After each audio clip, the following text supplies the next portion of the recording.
BJP AIADMK கூட்டணியே ஒரு அவசரமாக உருவாக்கப்பட்ட கூட்டணியாக தெரிகிறது. கருத்து முரண்களோடு அந்த கூட்டணி அமைக்கப்பட்டிருக்கிறது.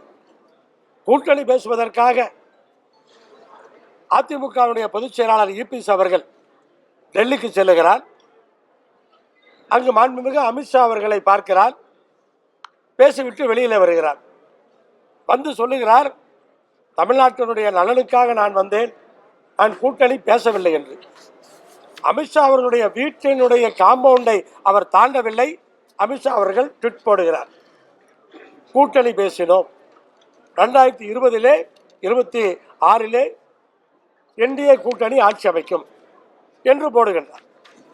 அதே போல இபிஎஸ் அவர்கள் சென்னைக்கு வந்தால் அடுத்த விமானத்திலே திரு செங்கோட்டையன் அவர்களை டெல்லி அழைக்கிறது. அவர் அங்கே செல்லுகிறார். அவரை பார்த்து அனுப்புகிறார்கள். ஏன் பார்த்தார், எதற்கு பார்த்தார் என்று அவரும் சொல்லவில்லை. இபிஎஸ் அவர்களும் விளக்கவில்லை. இபிஎஸ் அவர்கள் எனக்கு தெரியாது என்று சொல்லிவிட்டார்.